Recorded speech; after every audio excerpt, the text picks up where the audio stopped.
My friends, I've told you many times before that the war in Ukraine is a hot war on top of a cyber war, on top of a political war, on top of an informational war. And here we're going to even layer on the spiritual, which is part of the information layer of the war. So the White House is going to meet with clergy with ties to pro-war Russian Orthodox Church. The Russian Orthodox Church is meeting with them in order to push the claims that Ukraine is persecuting Christians, which is something that Putin was telling Trump multiple times in Alaska. And it was like the first time he was hearing this and going, really? Is that actually happening? Is that true? And he asked multiple times about this. Okay, Representative Luna is a Republican from, I believe, Florida. Thank you to Representative Luna for meeting with our delegation of bishops, the Russian Orthodox Church of Russia, to discuss our own the persecution of the Ukrainian Orthodox Church, which is really the Russian Orthodox Church that is the Ukrainian branch of the Russian Orthodox Church. That is just one little sect. And again, this is pushed by Tucker Carlson and others that see how Ukraine is just, well, because they're helping the Russians with targeting and with ideological issues and things along those lines. So you can't really do that. Like, you can wear the cloak or you cannot wear the cloak. You got to choose. It's like a medic. You're supposed to like be a medic, not okay. Ukrainian Orthodox Church by its own government. Our ask is simple. Stop any U.S. funding that directly contributes to the persecution of religious groups. Okay, that sounds plausible, except Russia is doing this thing and then saying they're it's kind of like with my kids, right? When one of my kids gets into a fight with another, she hit me or he hit me or whatever, like when they're little kids. Well, my first question is, what did you do just before that? Oh, well, okay. And that's the kind of scenario that we're in, because the Russian Orthodox Church of Ukraine, the Ukrainian Orthodox Church is what its label is, was doing these things on behalf of the Kremlin. So it's not that it's just being persecuted. The Orthodox Church, evangelicals, Catholics, they're all thriving in Ukraine. Okay. And the drafting of clergy to frontline combat roles. Okay, well, I mean, let's say that that's an issue. Okay, we can provide immediate medical care to imprisoned clergy. What clergy are not getting immediate medical care? Release clergy and journalists detained for their faith or for reporting on these abuses. Okay, but if they're doing these spy-like things, that's not detained for their faith, that's detained for being a spy. These are basic American ideals, and we expect them from any ally. We are not asking for an end to U.S. support for Ukraine, only that religious persecution must stop. But you have to look at what happened before he hit you or she hit you. What happened was that you provoked, you did something, and they're only telling half the story, as usual. We are deeply grateful for Representative Luna's strong leadership and commitment to defending religious freedom. Okay, this is what's called a useful idiot, because she's being used by this organization to push the Russian narrative. Maybe she wants to push the Russian narrative. I don't know. Okay, here's the Hill. White House to meet with clergy with ties to pro-war Russian Orthodox Church, lobbyists and clergy with ties to the Russian Orthodox Church, which has been a staunch backer of Russian President Vladimir Putin's war in Ukraine, are campaigning this week on Capitol Hill and meeting with the Trump administration. And Representative Luna, of course.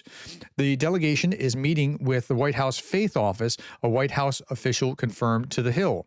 But Ukrainian officials, analysts, and pro-Ukraine members of Congress argue that Putin employs the Russian Orthodox Church at home and abroad as a key arm of the war effort against Ukraine, providing ideological justification to fight and strategic positioning to gather intelligence. So if they're strategically positioned to gather intelligence, this is a problem, and you can't allow that to be in a time of war for anyone, regardless of what they're doing. Some House Republicans are requesting Attorney General Pam Bondi investigate whether the Russian Federation or its intelligence services have sought to recruit, leverage, influence, or compromise U.S.-based Orthodox churches with ties to Moscow. So if there's something going on here. And here's one of the representatives that is very hawkishly supporting Ukraine in the United States Congress, South Carolina Representative Joe Wilson. Joe Wilson's the one that gave me that Ukraine flag pin that I told you about many months ago, about a year ago almost. The Russian Orthodox Church is not a separate religious organization, but an extension of the Russian state. Evangelizing is illegal in Russia. Stop. Full stop right there. This is all you need to understand about the double standard. Evangelizing is illegal in Russia. Okay, so Russia is coming here saying Ukraine's persecuting the Christians, but you can't evangelize in Russia. Like, okay, and Christians are targeted and killed in Ukraine, all right? But by Russia.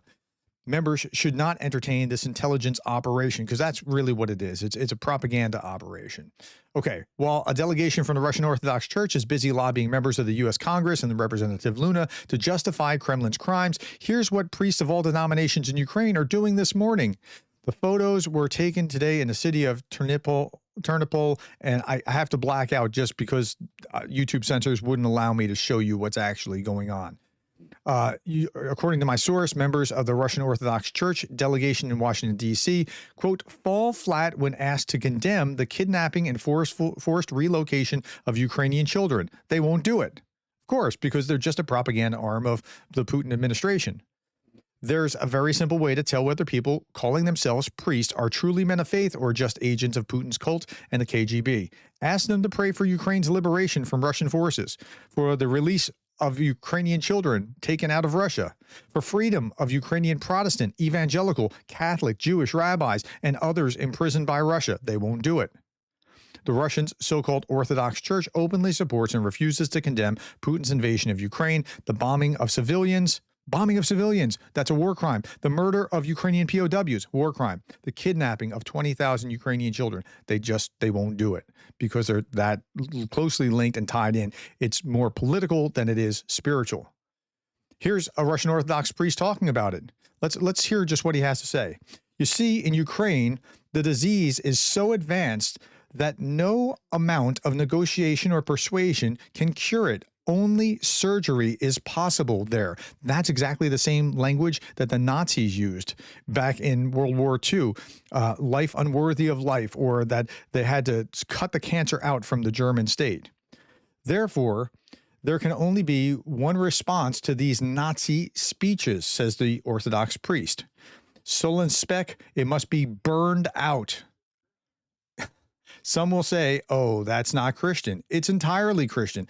No, that's not entirely Christian, and they're not Nazis. They want their independence from the Russian sphere or the Russian mirror. Okay. Pastor Mark Burns, he's one of Trump's pastors, said this. I read with deep concern the report that delegation tied to the Russian Orthodox Church, an institution widely documented as a tool of the Kremlin, is meeting with U.S. officials here in Washington. When a church stands hand in glove with a regime that blesses bombs and traffics in death, we cannot pretend that we're meeting simply for spiritual dialogue. Good. He's defending the church, as he should be. Now, again, he's taking it from the perspective of here's what ministers of all denominations ought to be doing, and this is not it. We are entering a battle for the soul of the gospel. The Russian Orthodox Church has publicly blessed military hardware, aligned itself with the war machine of Vladimir Putin, worn the uniform of aggression rather than the robe of the Good Shepherd. As a spiritual diplomat, I urge our leaders, our churches, and every believer to exercise discernment. Let us stand for faith that elevates life, not ideologies that destroy it. The gospel does not bless bombs or strategize assault. It ministers mercy, seeks justice, and lifts the oppressed. To U.S. officials, engage wisely. To faith leaders, protect the integrity of our witness. To the Church Universal, we must ask ourselves who we are aligning with when we sit at the table. If your partner stands with cruelty, your platform becomes compromised. Now is the time to lift our voices and pray for Ukraine, for all innocent lives caught in this war, and for the church worldwide to reclaim its call to be peacemakers. May we not be silent when the faith is used to justify violence. That's exactly what they're doing. May we instead be bold when the truth is opposed. Let us walk with courage. Let us speak with clarity. Let us live out the call of the Prince of Peace. Yeah, that's the right tone. All right, just a couple more things and we'll be done. Russian war criminals destroy the evangelical church in Konstantinivka.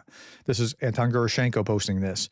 In total, during the war, the Russian army has already destroyed about 600 temples and churches of various denominations, but Trump won't be hearing that from this delegation, will he? This is what Putin's defense of Christian values looks like. It was posted November 15th. Today is the 19th. This is what Russia is doing to the church in Ukraine. All right, if you want more on this kind of subject, look up A Faith Under Siege. A Faith Under Siege is a great documentary about how the church is actually being oppressed, but it's not by the Ukrainian government. It's by the Russians in occupied Ukraine. All right, my friends, that's all that I have. Tell me what you thought about what you saw here. Thank you for the time, the likes, the shares, and the subscribes. And thank you for being the kind of person who cares about Ukraine.